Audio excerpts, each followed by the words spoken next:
So the request table number of rows is not equal or greater than the request table row, then the process has to continue. So I will just use another calculate tool for that, and let's take this calculate tool a little bit down from here, and let's just zoom out a little bit to see it better.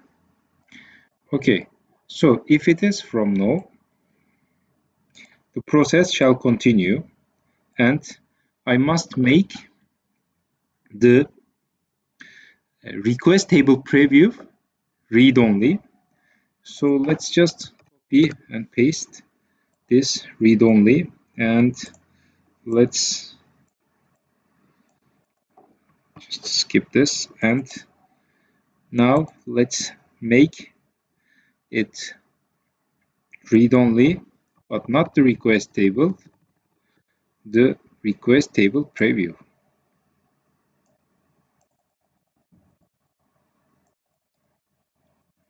Request table preview. Yes, this table. I will just make read only all these rows, and let's make read only request table preview, and it will be request table preview. Okay, done. Let's save it.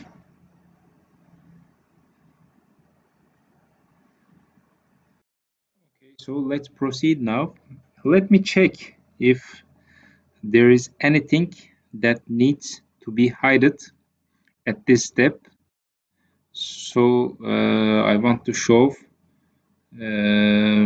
yes, the approval I will leave it to the manager. So I want to hide this column, so it's number 1 0 1 2 3 4 5 6 7 8 9. So I have to hide 9th column.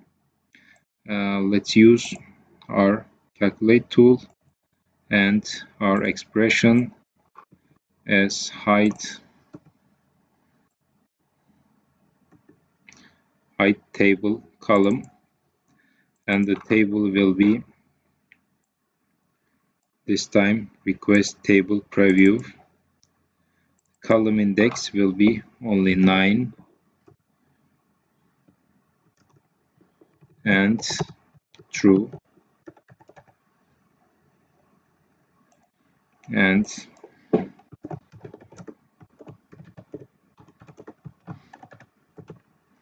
hide column preview request table preview, and let's select the table.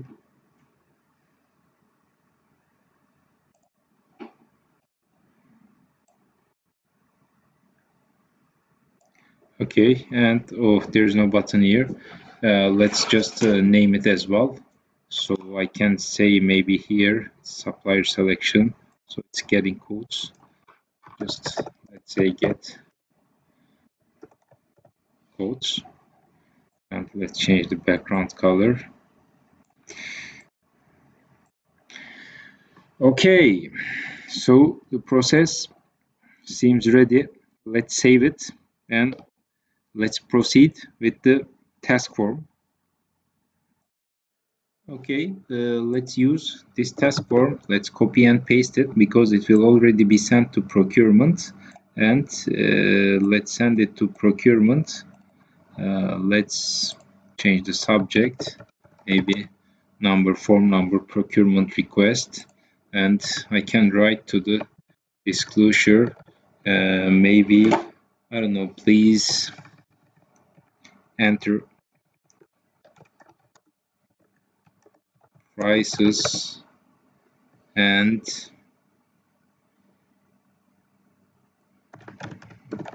delivery date or dates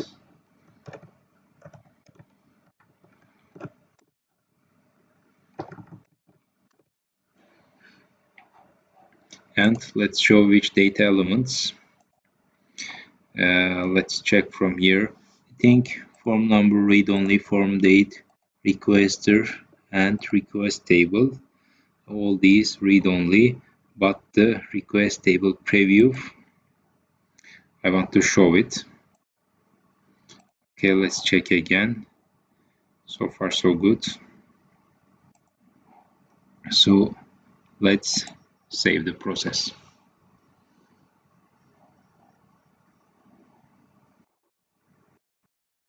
Okay, let's now maybe set the status here to remind ourselves at which step we are at. Let's take a calculate tool. Okay, the button name. Yeah, the button name. Let's write maybe send quotes and background color again. And let's write to the status maybe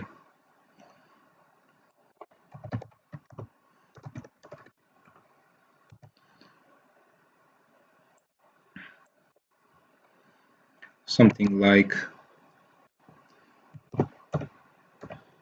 codes have been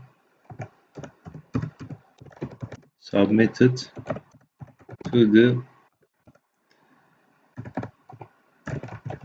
requester. Okay, and then from the requester, in order to avoid the requester to add any row or delete any column, I will use my function of, I think you remember this function, set line item button states, so the users will not be able to add or remove any column or row, but this time the table will be different, of course. It will be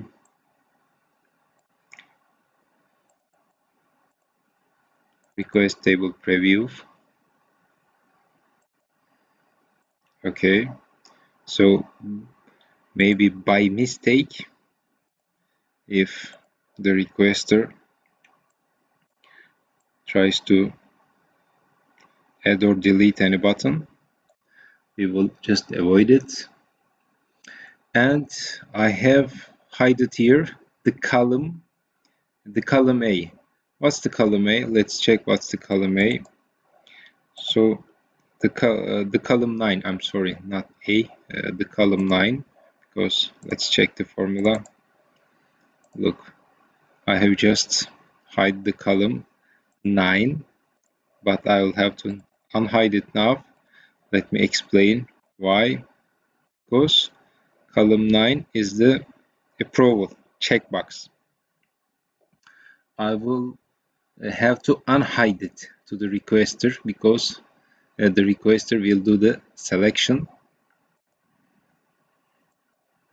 So I can just copy and paste this data element, and what I have to do is only make the true false in order to make it visible, and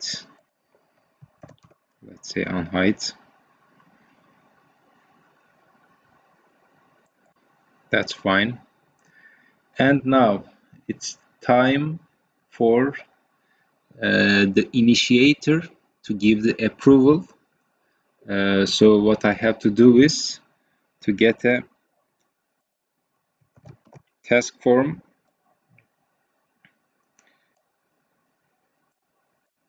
but this time to the initiator, because the initiator is the requester. No need to write any note. And let's check. Form number, form date, requester, request table, all read only, and request table preview will be visible to the requester. Yes, we are nearly coming to an end to the process. Let's say what we have done.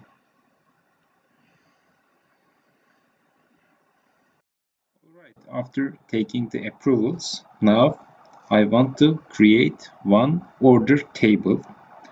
So in order to create that table, I will use a new function, and for that function, let's first get our calculate tool and let's place it here. Okay, and after the approval, let's say this button, approve button, and let's make it green, positive vibes, and the function will be GetLineItemTableEx. Now I'll try to explain you that table. First, I get the table. It will be request table preview, and then I want to transfer the approval, the approved products to a new table. So I will write an expression here. First, let's write which columns do I want to transfer, and it is between the parentheses 0, 1, 2, 3, 4, 5, 6, 7, and 8 column. I want to transfer these columns, but only for the approval products. So now I'm writing the expression here.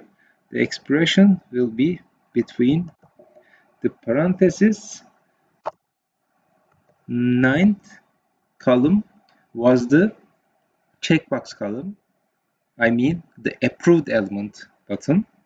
So I will use that column and the condition is true. So if it is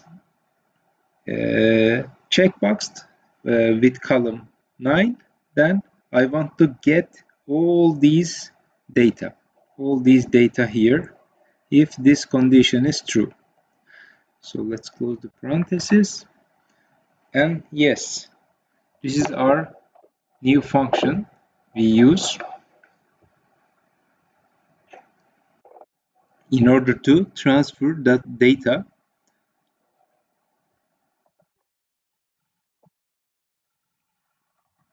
Oops.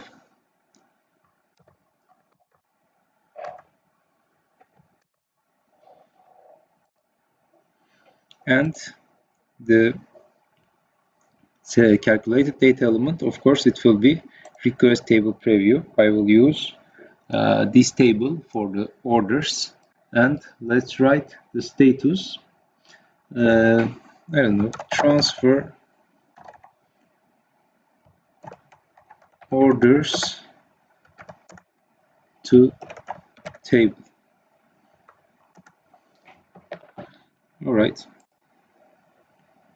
So these columns will be transferred, but it's only for the one row. So I need to make again a loop here. So to determine the loop, again, let's bring the calculate tool and let's develop a new data element like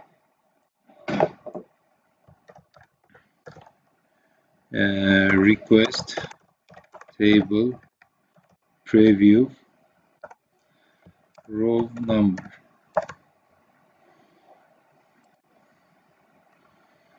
Okay, and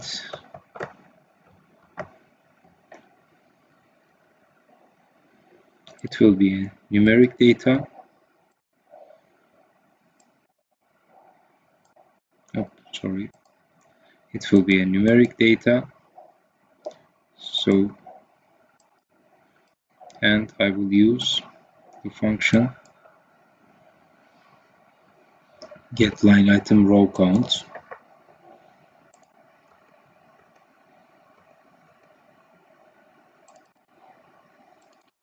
for the table request table preview, and I can say request table preview row number. Okay, request table preview row number numeric data. This is I'm doing it for developing the loop. So after I take the data row count, I need to make the row count here because I'm always increasing the row count at the request table preview. So I need to make it default 0, and let me get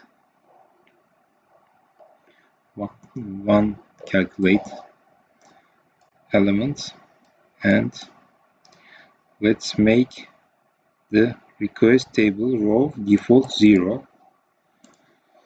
Request table preview, request table preview row. Yes, this one. Request table preview row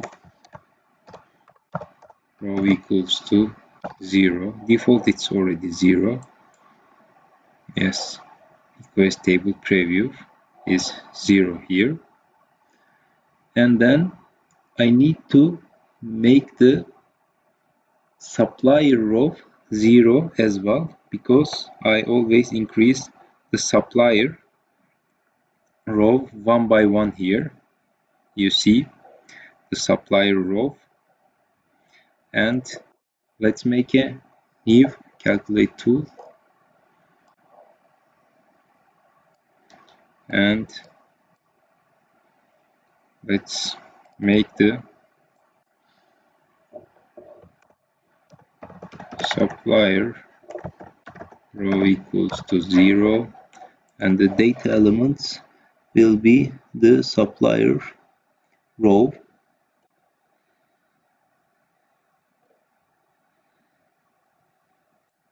Yes, supplier selection row is equals to 0. It's the same function here, supplier selection row. I could just copy and paste it as well. So it's ready to define the rule of my loop. So let's save the process. I'm doing this for sending the orders to the sub process I will show shortly.